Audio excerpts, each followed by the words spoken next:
Welcome to Team DataFam Tableau User Group meeting number 32.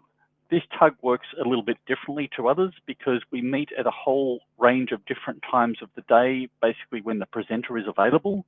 So we can have presenters from around the world showing their presentations, obviously. In the coming weeks, we've got some TC25 presentations. We've got some Visit Sydney presentations. And today we're going to have a different presentation, which is always good, something that hasn't been online before, it's only been in person. But if you want to present anything, please get in touch, team.datafam@gmail.com, and we'll find a slot for you where you can present whatever you want to present on. Today we've got Alex, he's talking about dashboard inspiration tips and just finding some cool ideas about how to make your viz stand out even more. So Alex, I'll hand it over to you. You can take it from there. Cool, thank you very much, Chris. Let me just share the screen again. Cool, awesome. Can everyone see the screen? Yep, that looks fine. Awesome, just turn back on the laser pointer.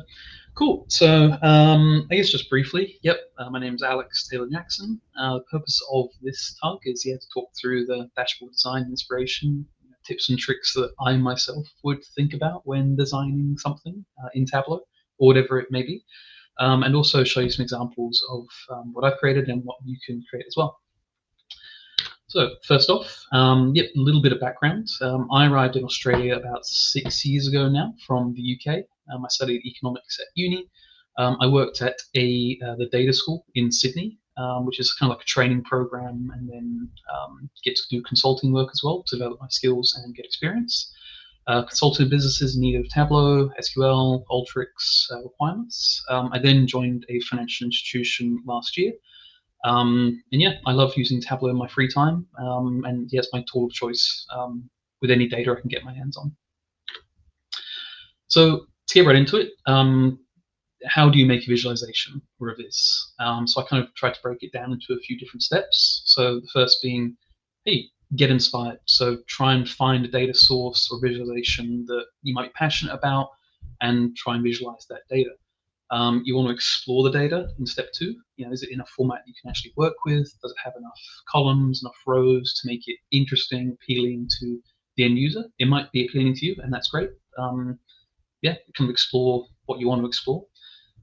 Step 3, what should it look like? So wireframe the visualization. It might turn out differently than what you originally envisaged, but that's all good. I'll kind of walk through a few of these steps as well a bit later on. Once you've kind of done that step, you want to prep the data. I like to think of this as the 80-20 rule. So you spend 80% of the time actually getting the data, cleaning the data, whether you've web scraped it or got it from a certain source, transforming it into something that's usable. And then 20% of that is actually the fun in Tableau, where you can actually visualize it, create actions, sets, put it online, get love from your community, that kind of thing. And then 5, build it in Tableau. And I've also got a last kind of step there with a red asterisk, which is kind of iterate at any point. I have these kind of dotted throughout my presentation here as well, so that you kind of know that, oh, hey, at this step, I kind of had to then go backwards and re-examine a step just because I didn't have the data or the wireframe wasn't actually possible to create in Tableau, just because of limitations in the data or whatever it may be. But feel free to mix and match, go in any kind of order you want. This is kind of what I think and the order I go in when I try and make a visualization. So I guess where can you get inspired? So if you're looking for places to get data from, good sources, any government portal which has open data is a great source. Data is plural, which has weekly or bi-weekly just data sets that are correlated. Kaggle, GitHub, especially for machine learning. Web scraped it, I mentioned that a bit earlier, but if you can in Python or whatever tool you're using, try and get information that is online. I will mention it's a bit of a gray area legally, not allowed to do it, not allowed to do it. Just kind of be careful when you are web scraping it, because you might get your IP address blocked. But sometimes it is the only way to actually get the data that you might need in order to visualize something, especially if it hasn't been visualized before. There are plenty of public APIs as well that you may want to use. I use a ton of them, especially you can find these through Kaggle GitHub as well. But yeah, there's so many online, like different repositories. The last kind of data source is self-managed ones. So if you have a Garmin or Fitbit, I'm sure it tracks your either sleep data or health data, running data. You might be able to visualize that, download all that information, create an API yourself where other people can kind of query it, if that's what you want from your data set or visualization. So I might go into this now. The question that should be at the forefront of your mind when creating a visualization is, what's the story? You could create a beautiful visualization. It's fantastic visually and the colors correct, and it's not offensive to the eye, but it needs to be interesting. What's the point, narrative and the objective that you want the user to know? Because if no one uses it, you might need to kind of rethink a few things in order to get love from the community and for, like I said, people to actually use it. Other kind of considerations, is your dashboard easy to follow and use best practice? So there are a few psychological and Gestalt principles, which I'll talk about later, which may help when visualizing data. Does the user need guiding with your data, or can they self-serve the information that they want? A lot of dashboards I tend to make are on the self-serve type of thing. So I will kind of have charts and visualizations, but allow the user to interact with it, through filter actions or other kind of action types. And again, can your data be used to answer questions that the end user may have? So if you have a data set about running, for example, I visualize the Sydney City to Surf, which is an annual running event that happens with 90,000 participants. I might want to know what was the fastest time. How long was the course? How many people finished the race? How many people started the race? So I kind of make my dashboards with this in mind. I want to be able to answer questions. If I'm presenting, I can kind of just click through and find the relevant answers that I want to kind of give to my audience. So yeah, Gestalt principles. What are they, and how can they be used? And kind of go through some examples later on as well. So there are a set of design and psychology rules that explain how humans naturally perceive and organize visual elements into groups or patterns. So, and again, I'll go through these, but you have proximity, so grouping like charts measures variables together. Similarity, so using the same colors, the same fonts, same size for headers, text, and shapes for your groups or objects. Continuity, so using a start to finish narrative in your visualization, starting at the top with all the information, important information, kind of going all the way down to the bottom. You kind of want your big ass numbers or KPIs on the top, and then having your supplementary charts that can help explain those KPIs further down. Figure ground. This is a harder concept, but you want to highlight the key numbers with a bold color while keeping secondary information in a lighter shade. At least that's what I use it for when making Tableau visualizations. Common fate. So the example that is given online commonly is you have fish or objects swimming in a common direction, have a common fate, but I kind of interpret that as when you want to sort a chart where related sections move together when filtering. So this kind of your dynamic sort, which you can set up in Tableau. All the bars will move in the same direction if you sort it on age, for example. And then the last one, symmetry and balance. So arranging the dashboard in a well-balanced grid layout. If you want to activate this in Tableau, hit the G button on the keyboard. You'll have kind of grid lines show up on your visualization, so you can align everything just as you need it to be. So here are a few examples of your Gestalt principles. So similarity, you can clearly see two distinct groups here. You've got your triangles and circles in a nice grid. So they're your circles, they're your triangles.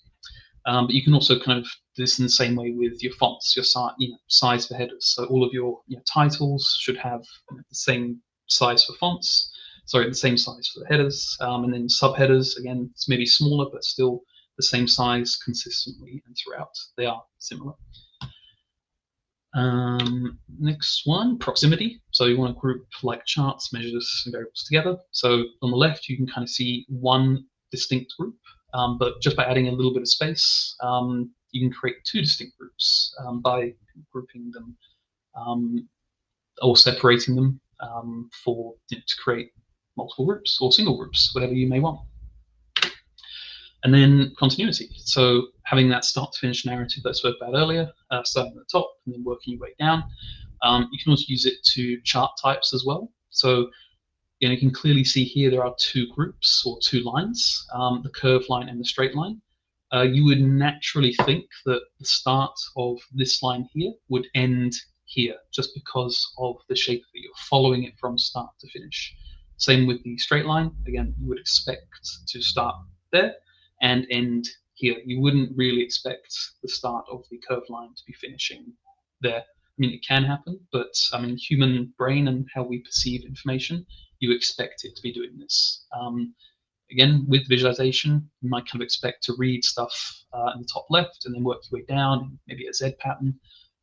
These are just a few things that you can do with your visualization to kind of make them stand out a little bit more. Next, figure ground. So kind of what I was speaking about earlier, you kind of have your big, bold number and then maybe some supplementary information in a lighter shade. So I think this might be an example of like maybe revenue. You have billions of dollars, and then your previous year it was actually 900 million. So you kind of have your more important figure here, and then your less important, but maybe supplementary information in maybe a lighter shade and smaller just below it, so the user can easily see what the previous information was. Cool. Symmetry and balance. I think we're coming to our penultimate one. So again, arranging a dashboard according to well-balanced layouts. So you expect maybe symmetry, either vertically or horizontally. Diagonally maybe is not the best example for Tableau, but definitely horizontally and vertically. Again, pressing G in Tableau to activate the grid lines. And the last one, common fate. So using the fish example, everything goes in a common way. So having your dashboard filter the data, having the visual elements rearrange themselves dynamically. I think it's just more aesthetic as well to have all the charts sort themselves in some way. So if you are filtering on a dimension, like if you're filtering to just one person, I might have all the charts just filtered to that one person, sort by that person. It could be alphabetical, ordinal, whichever you like. I just think this again adds to the visualization, the data exploration and analysis that the end user might have. Cool. So now I've kind of spoken about those principles. I might go into a few examples now where I've used those Gestalt principles just with dashboards that I've made and on Tableau Public. So if you are looking to get inspired, here are a few topics which you might like to use. So the first one I'll speak about is games. So I love board games. So I thought, why not visualize, interact with data that I can find online. So, Scrabble.com, I thought, okay, let's scrape all the information there, turn it into visualization, one person versus another. What was the kind of end score they had, score over time. And you can go through each different kind of game number, change the board color type if you really, really like, but you kind of see how things are symmetrical, they're aligned. I liked curved edges, so that'll be a very common feature throughout my visualizations. The next one, Monopoly, something probably everyone is familiar with. You can't really see it here, but hovering over any of the objects on the visualization will kind of have that card pop up. You can see better information hovering over these types, see what the most important board space is, kind of information I would want if I was playing a Monopoly game. How can I maximize the value that I have? Sport. So I actually adjusted this slide today because, again, the City Surf runs every year. I had the 2022 version here originally, and then the 2025 version, which I made recently, added on the right-hand side. So you can kind of see, I guess, change over time. It's filtered just for me, but you can search for anyone's bib number or name. Again, see what the distribution was, the age, the time they took, what the hardest section was, where they came overall. And then obviously interacting with this visualization changes all the charts as well, whether I'm filtering on gender or age or, like I said, their overall time. The environment. So again, looking at where the most commonly used energy sources are or what our future climate looks like. I thought that was especially relevant with all the kind of climate change information and bushfires that were happening at the time when I kind of made all these charts. Education, so it doesn't have to be very, very complex. You can have a simple kind of Z-score distribution, which can be dynamic, so entering in any kind of information here changes the information you see on the chart there, or to find any of the schools in Australia, what their profile looked like, the net plan, the finances, scatter plots. You can compare different schools against other different kind of metrics. Pop culture. So at the time when I made these visualizations, I was watching a lot of films, a lot of TV shows, namely Star Trek and Kevin Bacon movies. So I wanted to know, who speaks to whom, how many actors are linked to Kevin Bacon. You may have seen this game online, but a lot of films include Kevin Bacon. He's worked with a lot of different actors. I wondered, okay, I wonder who is actually linked to him and how many steps it takes to get to him. So again, very fun game if you're looking to play that as well. And then politics doesn't always have to be, pop culture or what's kind of happening now. It can be data that happened, over 100 years ago that maybe no one else has actually visualized yet. So this visualization, as far as I know, doesn't really exist. I had to kind of look at a lot of censuses and use AI tools to kind of get all the information. Whether it's a census or plebiscites, there's a wealth of information online that just is from a very long time ago that hasn't been visualized yet. And I think this may be the last example, but also religion, so very similar to the politics, looking at information that happened a very, very long time ago, and also maybe changes that happened. So I think this is 2022, but I think you can go back to 2011 as well to see how communism, for example, has affected Germany in terms of their religious makeup. Cool. So when I made this presentation the first time in person, the latest project that I was developing was analyzing the elections in Australia, which happen every 3 years. And the most recent one that had happened was in 2022. And at the time, I'd become a citizen of Australia. So I wanted to use recent or historical data to analyze the election, just to see, what I can make of it. Can I visualize every single electorate that Australia has? In a few slides, I'll show you the 2025 version as well. This is my electorate. I'm not usually an advocate for Sankey charts in Tableau or anything really. However, I use a version of it in my visualizations called an alluvial chart. So it's not exactly a Sankey because it's time-based rather than using quantitative flow. So it's how things evolve over time. So in Australia, you have preferences. So if your first preference doesn't get it, so if I voted for Red or Labour, I can mark who my second choice was, and then that vote flows to the next person. So at each stage, someone is eliminated, and you kind of see this here with the alluvial. So you had Fusion Party, got eliminated, you can see how their votes and preferences went to. So I wanted to recreate this. This is something I grabbed off Wikipedia. Seemed like a good challenge as well, because Sankeys are, sometimes alluvial charts, sometimes notoriously difficult to actually create in Tableau. And I think I was using an older version as well, so no viz extensions, anything like that. So I had to do it the old way. So yeah, that was the inspiration, and now it's the wireframe. So I like to use Figma, but there are a few alternatives that you can use. So whether it's a Scala Draw, PowerPoint, Paint, Inkscape, or just pen and paper. I've used kind of a mixture of all of these in the past, but yeah, Figma's probably, I would say, one of the best ones, just because of how easy it is. Okay, just drag and drop stuff onto a canvas. Doesn't have to be beautiful or perfect. Kind of as you can see here, this is what the visualization started at. So I wanted a title, I wanted my alluvial chart here, some text explaining the election comparisons based on previous years or what it would look like in other countries, a map of the results, and a Gallagher index, which measures the disproportionality of elections in general, and then historic results. Again, you can see that kind of red asterisk there. I would have liked to have had this, but it just wasn't possible with, I guess, the time and what I could actually do with this data.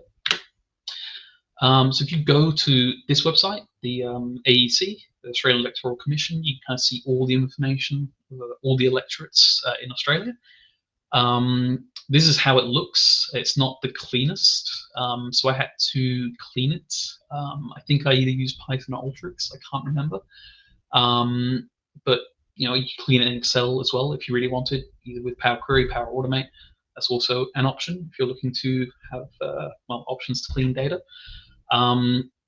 Yeah, and for the Sankey or Alluvial, you kind of have to make sure that the preference is mapped from beginning to end. So you kind of see here, people or parties are excluded and where those votes actually go.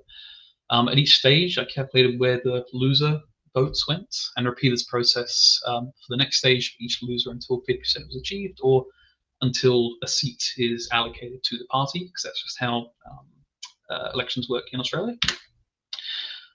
Next, the build. So I want to make something that was using the colors of the political parties, like in Inspiration.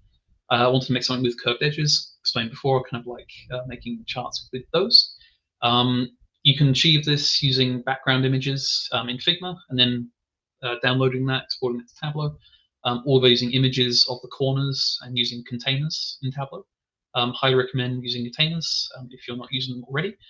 And then want to make sure everything was aligned, everything's the same, pixel height, pixel width. Again, press G in Tableau. Can't recommend that highly enough, especially when wireframing or making the visualization. And then making the visualization interactive as well. So adding filter actions, being able to change the electorate depending on where you live to see what the results look like there. And then a sense check. So I would say this is quite important when building things. Any visualization, really. Does the data on the screen actually make sense? Is what I'm portraying unbiased and accurate? Because if something is biased towards a political way, whatever you may think, people may not trust the data that you're portraying. And again, if I have an electorate that has 1 billion votes, for one person, clearly that's wrong. So just sense check. Does everything actually make sense of what it's meant to be? Are the numbers kind of aligning? Is everything roughly similar? So with all that being said, this is the dashboard I came up with for the 2022 version of the Australian federal election. I think this is, may have been a while, but I think this is set to the electorate with the most preference flows. And I think in the one I'll show you next, that's my actual electorate. This kind of just visualizes, I guess, the max that a flow could be. So you can kind of see all the journey from beginning to end of how someone got elected with 50% of the vote. Started with 40%, and slowly but surely it kind of creeps up and up and up until they get to that magical 50+ number. You kind of see it's a bit different from the wireframe. That's just because I had, like say, limitations, things that kind of went well, didn't go well, size limitations as well. I kind of wanted this to be the showcase and not have the maps to showcase. Some insights that I found with this visualization. The winner in the first round is most likely the winner in 90% of the electorates. So if they're ahead, they're most likely going to stay ahead. The Liberal Party in Australia loses potential seats in this current system. You kind of see on that top right there. A lot of it flows into independents or Labour, just because they were winning on the first preference. So in places like the UK or the US, they may have actually held that seat, but because of our preference system, it actually meant that people's votes and preferences made it so that the like another party actually won that seat. It is more representative, so again, that Galaxy measures that. Closer to 0 or 1 is more proportional, being proportional representation, and not proportional is could be 100. There's no max on it. I think technically, I think there is there, but it could be anything. The Australian one has a value of 9.5, so not too bad. But first past votes will be 16.7, so a lot more disproportional. So I'm pretty happy with the way that our system actually works at the moment. Another insight I found, that even though voting is compulsory in Australia, you get fined if you don't vote. 5% of people don't vote, and 5% of people spoil their vote, or they vote incorrectly, so they don't mark every single box on the ballot. The future, yeah. So when I made this, it was before the next federal election, 2025 one. I had a thought to myself, well, I wonder if I could use this to make a little bit of money. So obviously, betting markets in Australia, you can bet on specific seats as to who you think might win. So at the time, Griffith in Queensland, I kind of see in the 2022 election, they had a 60% end of like preferences. So between two parties, there's 6% preference. In McNamara and in Victoria, there was a quite closely contested, and that's kind of why these are a little bit higher than one on the left. I thought maybe this is a good chance for the Greens to maybe make gains in both of these. I did end up betting in not, I think, these ones, but a few other markets and made a little bit of money. So it did actually work out, visualizing and analyzing this election, especially where preference flows might go, especially if you think that one party might be more popular or not as popular in the next election. The 2025 one definitely seemed like Labour might have a little bit more of a swing, and that was true. So the 2025 one looks, again, quite similar to the 2022 one. Labour actually gained more seats. The analysis hasn't really changed. It's still 5% of people don't vote, 5% of people still spoil their vote or don't vote correctly. I think the first round is now the winner in 93% of electorates, so it's gone up slightly. Maybe that was due to the Labour swing. Lots more kind of flows to Labour, I think, than the previous election. Again, which just goes to showcase, I guess, the swing that Labour actually had. And then, so when I made, again, this presentation, I think I just finished, mapping an idea for the next visualization I wanted to present. So I wanted to present on the Bechdel test, or make a Bechdel test, which, if you don't know, it's a measure of calculating the representation of women in films. It has an API, which is perfect, so I can call upon that. And you can blend with IMDb data as well. This is the current visualization that they have on their own website. So not fantastic. Again, kind of thought I could do a little bit of a better job. So got all the information they had and tried to make something a little bit different. And I think just when we did the presentation the last time in person, I just finished making it. So I was able to showcase that as well. So you can see it's a little bit better than what they currently have. Kind of the same kind of thing with donut chart or pie chart, whether a criteria fails. I should probably go over again actually what the criteria is. So it passes, or a film or TV show pass the Bechdel test if it fulfills three criteria. So does it have two female characters in it? Do they talk to each other? And do they talk about anything other than a man? So a film can fail it, pass it, or can fail based on a couple of criteria. What I found was, what they found. So 58% of films pass. How this looks over time, and you can separate it by genre as well, just by looking at the IMDb data. War, Western, sport films mainly fail. Romance, musical, horrors mainly pass, and then you can search for the films as well.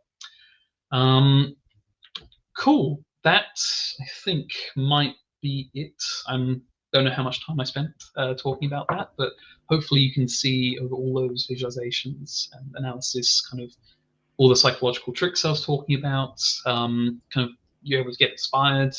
Hopefully this inspires you as well to create a kick-ass dashboard. I think, do we go into some questions now, Chris? Oh, we will. I'll just see if anyone else has got any questions to ask as well. Sure.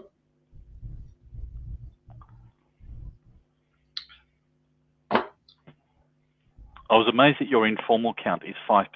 I think it would be it might be in some electorates. In my electorate, the informal count is just huge. And I always sort of joke and say I should build a dashboard to say if informal was a person, would they actually get in or not? Because I think sometimes they would. Yeah, absolutely. I mean, and the AAC has that information as well, right? And by voting booth as well. Maybe I could do that too, but I'll leave that to you maybe. I always sort of get excited around the election, and then a month after you just sort of go, yes, I could put a lot of time into this and it'd be really great, and I don't know who else would even look at it. Right. Yeah, it's a long time ago, I used to be one of those people that work at the election during the day, and you come in and cross your name off and count the votes out. When the booths close at 6 o'clock. And that was sort of one of the funny bits was looking at the informal votes and what people did to make them informal. When they're, as you said, they're sort of not, if they're not filling in the boxes properly, but you can do a whole heap of other things to make your vote informal that, yes, can't be discussed as well. Any other questions? Not just me.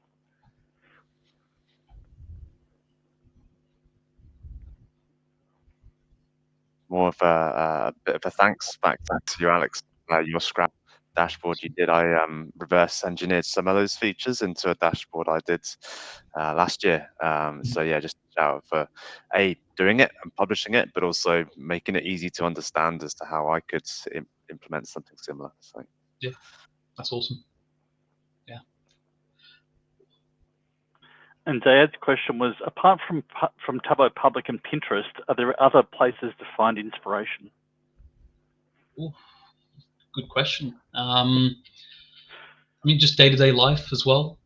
Things and topics that you're interested in is probably the best answer to that. So you could walk around, the city that you live in, see a building. I don't know. Maybe you wonder, what's the history of that building?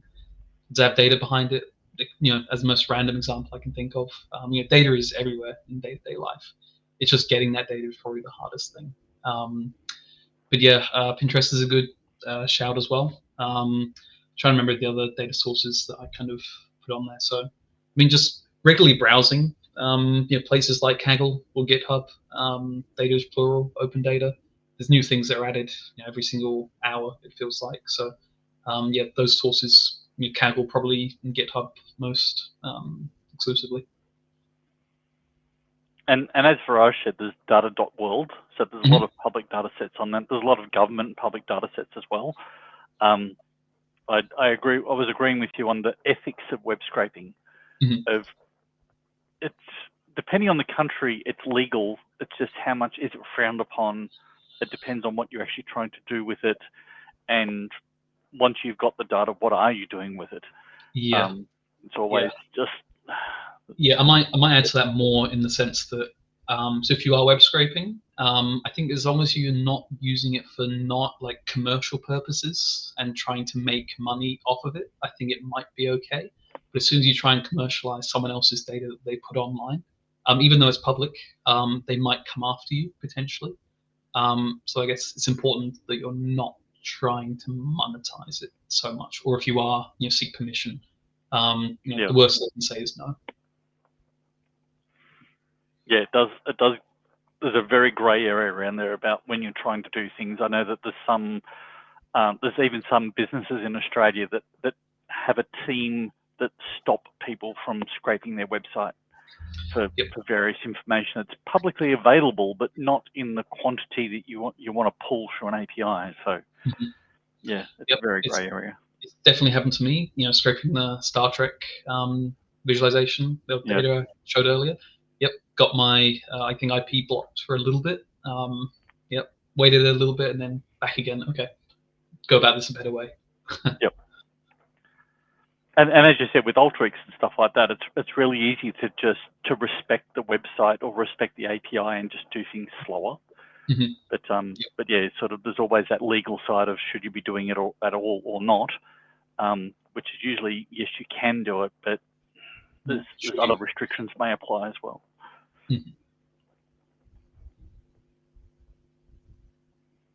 And Viraj just put in the chat, it's a link about if someone's following you or not. Oh, the keyboard shortcuts. I saw that the other day as well. That was pretty cool. Mapping out all the keyboard shortcuts in Tableau. Yep. I think that was one of my first visualizations that I made in Tableau. And they may have updated it in future versions. I think we're on version 2018, 2019 at that time. So yeah, might be time to remake that. So Wendy said, ChartChat recently presented the Google Data Viz guidelines. I haven't seen that, but I have to catch up with it. Yeah, might as well. ChartChat's always good.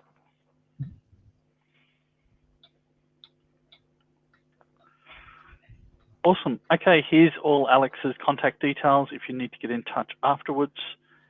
Add him on LinkedIn, follow him on Tableau Public, etc. And the next section is the Fast Five. So as I said before, just 5 quick questions, quick answers. Alex hasn't seen the questions before, so they're fairly simple. They're supposed to be lighthearted. If it's too hard, just pass, that's okay. All generated by ChatGPT and Gemini today, but if anyone wants to write some questions and send them in, I always like questions that are more just personal opinion, but not any ranking questions, if you like. But yeah, if you want to send me some questions, I'll always credit you within the tug when we're presenting them as well. So if you're ready, first question is, do you prefer light dashboards or dark dashboards? Light dashboards. Mm-hmm. And do you like dashboards that are colorful or dashboards that are minimalist? Mm-hmm. Now that I've seen your dashboard. Minimalist, but I do love color though. Yeah, but a small amount of color. It can't be like overwhelming. Yeah. And I didn't know what you were presenting today, so I thought you were doing dashboards. I didn't know what you were doing on the one. That's always good. Question number 3: what is the one feature that should be included in every dashboard? Personally, actions.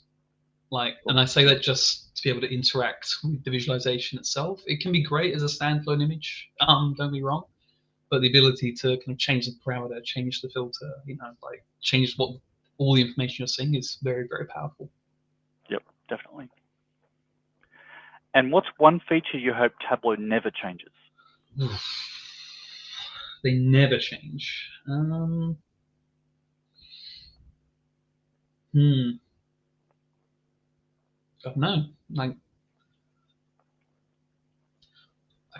none of it really. I mean, I hope they will keep adding to it, continuously, with either the viz extensions or, more cloud, more like whatever it may be. Yep. Never changes. I don't know. Yeah, maybe pass on that. That's cool.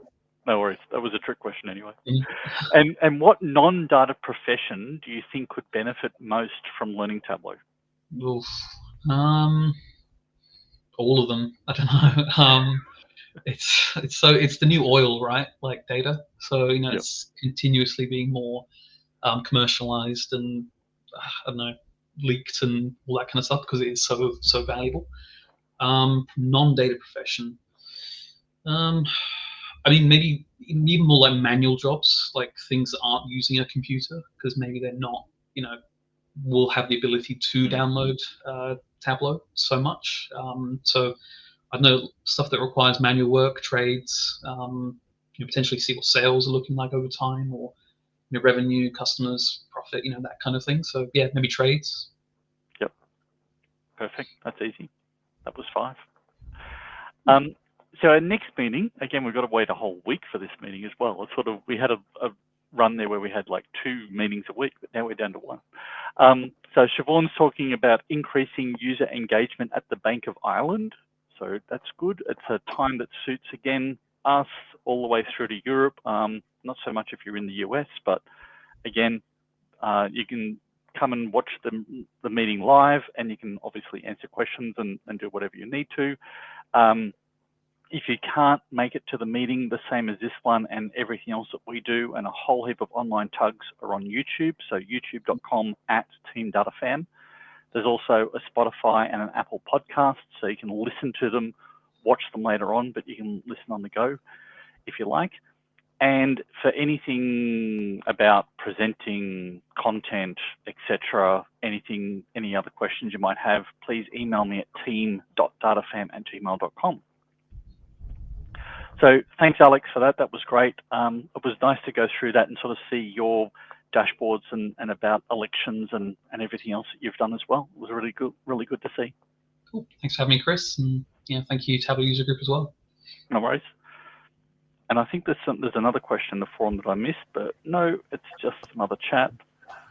So again, if anyone's got anything to add, now's the time.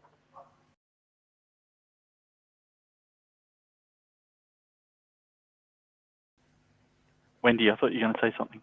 No, I was going to say thank you. Sorry.